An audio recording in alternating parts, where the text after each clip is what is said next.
I'm going to need your help, Colette, with a bit of pronunciation as well. So, Bore da, good morning, and dia duit. Is that good? No? Nowhere near? Thank you very much for the kind invitation today. I really wasn't expecting such a big conference. I'm going to Wales's similar conference next week, Gofod Tri, and it won't be this size. So it's such an impressive sight to see all of you here, and a sign, I'm sure, of a really thriving, robust, healthy civil society sector in Ireland.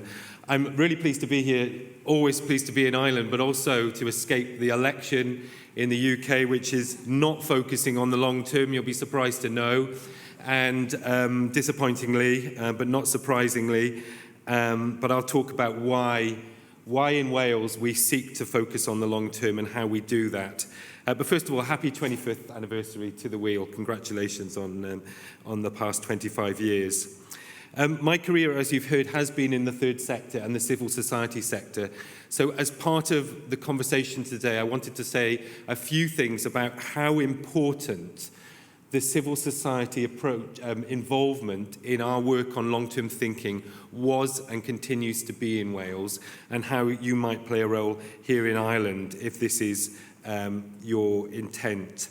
So what I will focus on is talking about how in Wales we've put in place legislation to think about the interests of future generations. So not your children, but our grandchildren, our great-grandchildren. We have a Children's Commissioner in Wales. My job is to look out for the interests of those not yet born, very much thinking about the long term. So I'll explain the legislation in a little bit of detail, how it came about, why it's making a difference, what my role is as Future Generations Commissioner, which I still haven't successfully explained to my family, so I'll do my best to explain it to you today. And then to talk perhaps a little bit and convince you perhaps why Mark Cathursay's TD excellent bill that's going through its second reading tomorrow might be something that the sector should get behind, because I think it's a really excellent proposal. So let me start by thinking about the Wellbeing of Future Generations Act. I guess I'm going to start with the obvious. We are hopeless at thinking about the long term. We are terrible at thinking beyond the next few years. And we give ourselves some good excuses, I guess, for not doing so. The next election, we can't think beyond the next election and who might be in power. We only have a budget for the next 3 years. Typical in the civil society sector, or even the next year. How can we plan long term? Well, we cannot go on like that, because we're failing to think about the long-term issues of our time, and the longer we leave it to give these issues our attention, the more difficult they are, more expensive they are to deal with. And in the case of climate change and the nature emergency, if we leave it much longer, it will be too late. We're the first generation to realise the dramatic impact of climate change, but we're also the last generation to be able to do anything substantial about it. So we need to be focusing on the long term. In Wales, the reason we've got this legislation is 1 in 6 of our species are endangered with extinction if we don't do something about it. Climate change is having a massive impact already. We've seen the effect of flooding on our farming communities and their yields this year, which threatens the stability of our food system. We have the highest rates of diabetes in the UK in Wales, and this is undermining our health service. Our NHS will not be sustainable if we don't get ahead of these long-term health issues, which we can do something about. So our approach is to avoid these sticking plaster solutions and focus on the long term, but also building on what Larry was saying, this is about shaping a future for our country, putting in place a vision for our country, which we're all working towards. and I'll talk in a bit more detail about this, we did a piece of work to identify 7 well-being goals, which sets out the direction which we are all obliged to move towards, not just the public sector to which this legislation applies. All of us are working towards this common vision and we've created a positive vision which we can shape. I think often the reaction I get to this agenda in Wales is, this is hopeless. There is nothing we can do.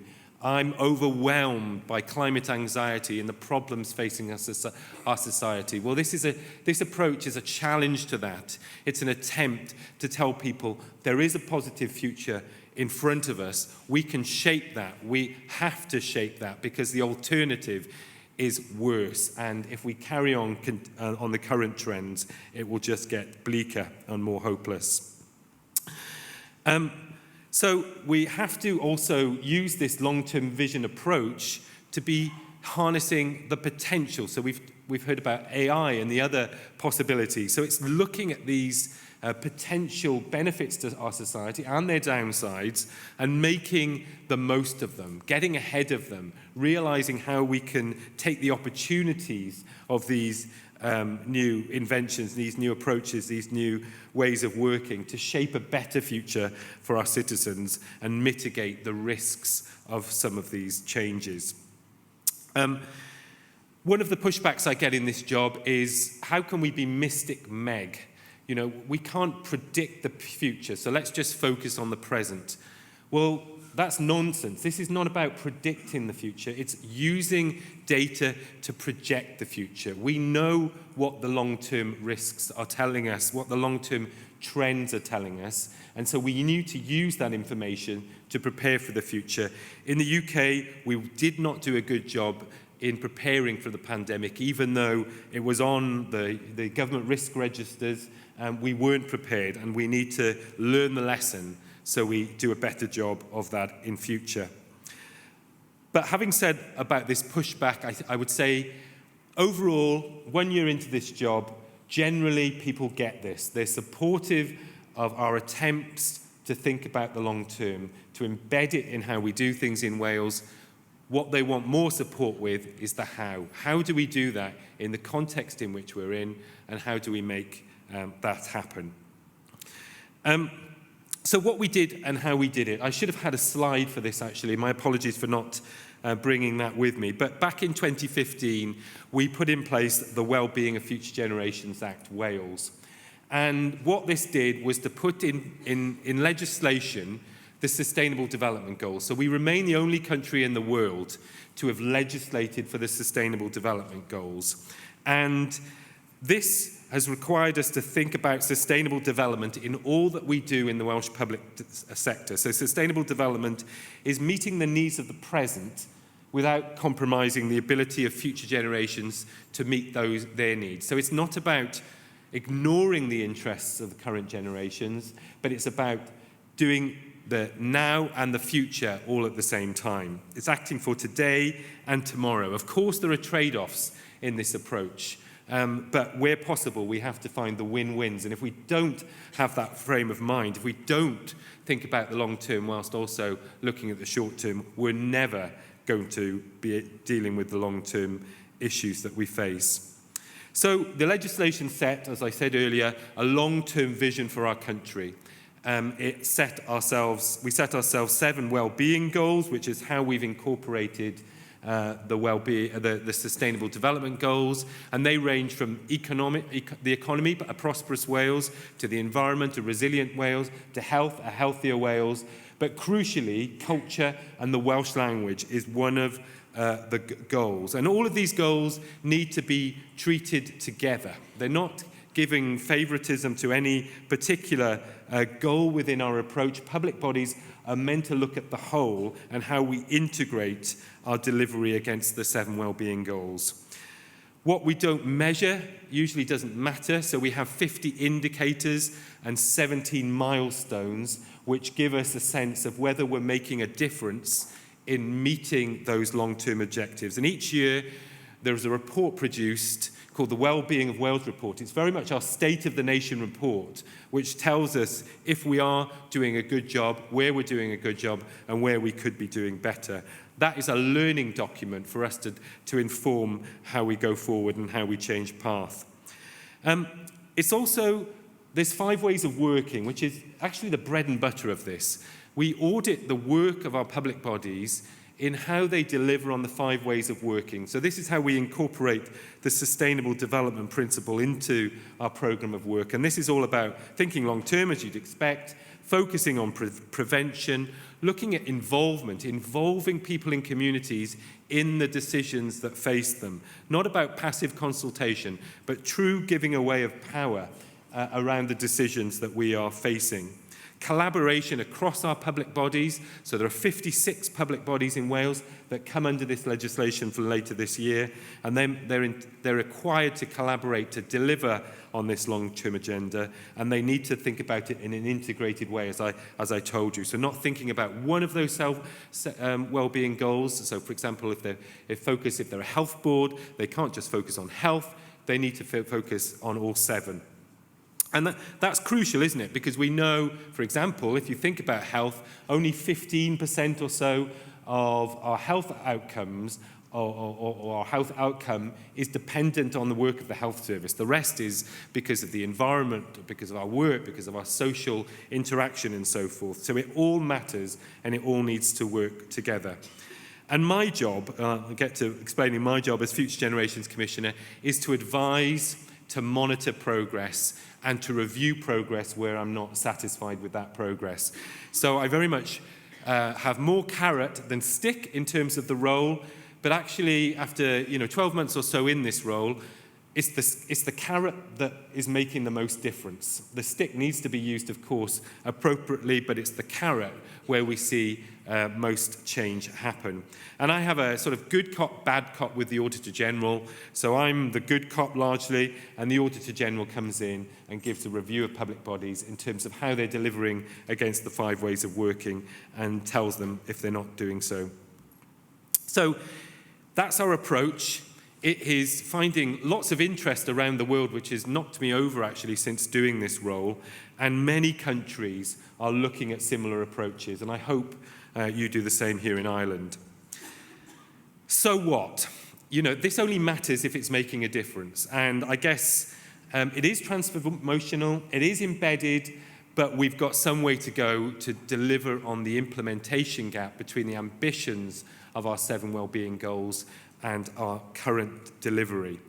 Let me give you an example of how it's changed Wales. And transport is probably the easiest example to explain, but there are others too. In the area of transport, we've seen a huge shift in our policy.